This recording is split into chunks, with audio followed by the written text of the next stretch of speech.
రైతుల పైజామలు ఊడగొట్టి దిగంతాలకు తరిమిన సాయుధ రైతాంగ పోరాటానికి నల్లగొండ జిల్లా వేదికై రైతుల కోసం, భూమి కోసం, భుక్తి కోసం, విముక్తి కోసం ఆనాడు సాయుధ రైతాంగ పోరాటం ద్వారా తెలంగాణ రాష్ట్రము, హైదరాబాదు రాష్ట్రము విముక్తి జరిగింది. ఆనాడు రైతాంగం, సాయుధ రైతాంగం పోరాటం చేస్తే రాజ్యం నుంచి రాష్ట్రంగా మారి 69లో ఉద్యోగ ఉపాధి కోసం విద్యార్థులు, ఉద్యమకారులు ఉద్యమ బాటన పడితే ఉస్మానియా కాకతీయ యూనివర్సిటీలలో ఉన్న వేలాది మంది విద్యార్థులు, లక్షలాది మంది నిరుద్యోగ యువకులు స్ఫూర్తిగా నిలబడి ఈ తెలంగాణ రాష్ట్రం ఉద్యోగ ఉపాధి అవకాశాలు రావాలంటే మళ్ళీ తెలంగాణ రాష్ట్రం రావాలి అని వాళ్ళు వ్యక్తిగతంగా నష్టపోయి, ఉద్యోగాలు కోల్పోయి, పోటీ పరీక్షలను బహిష్కరించి తెలంగాణ ఉద్యమంలో ముందు బాగాన నిలబడి ఉద్యమాన్ని కాకతీయ, ఉస్మానియా యూనివర్సిటీల విద్యార్థులు నడిపి తెలంగాణ రాష్ట్ర సాధనలో వాళ్ళు ప్రత్యేకమైన పాత్ర పోషించారు.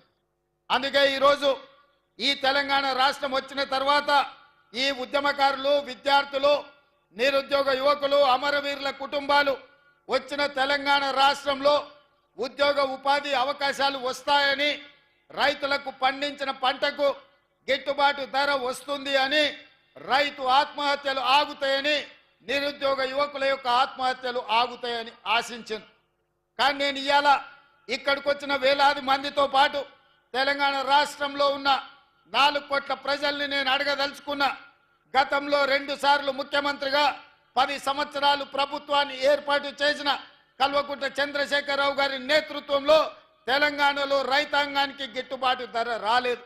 రైతులు ఊరేసుకొని చచ్చిపోతుంటే చంద్రశేఖరరావు గారు మాత్రం గజ్వేల్లో తన పొలంలో ఎకరాకు ₹1 కోటి సంపాదిస్తున్నా అని వారు చెప్పిండు.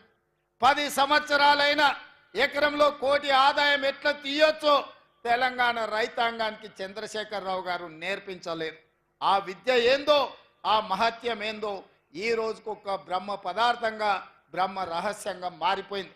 అదే కాకుండా తెలంగాణ రైతాంగం, ముఖ్యంగా పెద్దపల్లి నియోజకవర్గ ప్రాంతం ఆనాడు ఎస్ఆర్ఎస్పీ నుంచి నీళ్లు రాకపోతే మా మిత్రుడు విజయన్న రైతాంగం కోసం పైపులను పలగొడితే అతన్ని తీసుకెళ్లి కరీంనగర్ జైల్లో పెడితే ఆనాడు ఈ పెద్దపల్లి రైతాంగం కోసం మీకు నీళ్లు ఇవ్వడం ద్వారా ఈ ప్రాంత రైతాంగాన్ని ఆదుకోవాలన్న గొప్ప ఆలోచనతోని మీకోసం నడుం బిగించి కొట్లాడితే ఆనాడు చంద్రశేఖరరావు గారు కరీంనగర్ జైల్లో నిర్బంధిస్తే మేడుపల్లి సత్యం, కవ్వంపల్లి సత్యనారాయణతో సహా మేమందరం జైలుకి వెళ్ళి పరామర్శించి పెద్దపల్లి రైతాంగానికి అండగా నిలబడతాం, మీ ప్రాంతానికి నీళ్లు ఇస్తాం, భవిష్యత్తులో పెండింగ్ ఉన్న ప్రాజెక్టులను మేము పూర్తి చేస్తామని చెప్పడం జరిగింది.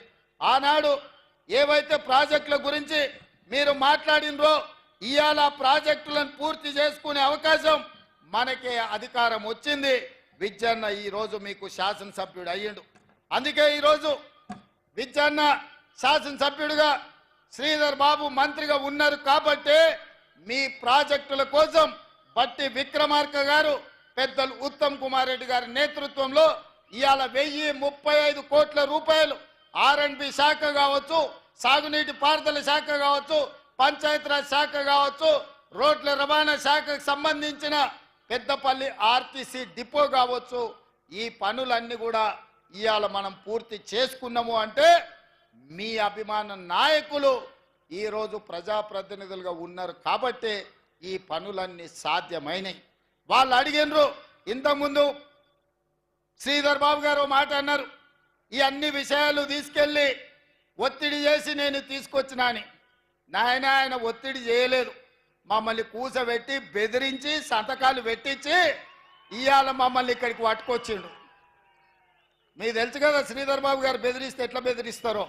బయట ఉన్నప్పుడే అట్లుంటాడు, తలుపు మూసిండంటే శ్రీధర్ బాబు గారి గురించి మీకు అందరికి బాగా తెలుసు కదా. ఇవాళ ఇవన్నీ వాయిదా వేద్దామనో మళ్ళా చూద్దామనో అని చెప్పకుండా అటు ధర్మపురి కావచ్చు, లేకపోతే రామగుండం కావచ్చు, ఇవాళ పెద్దపల్లి శాసనసభ నియోజకవర్గం కావచ్చు, మంచిర్యాల ప్రేమ్సాగర్ రావు గారు ఉన్నారు, అటువైపు అయినా గడ్డం వంశీ ఎంపీ గారు ఉన్నారు, లేకపోతే వివేక్ వెంకటస్వామి గారు ఉన్నారు.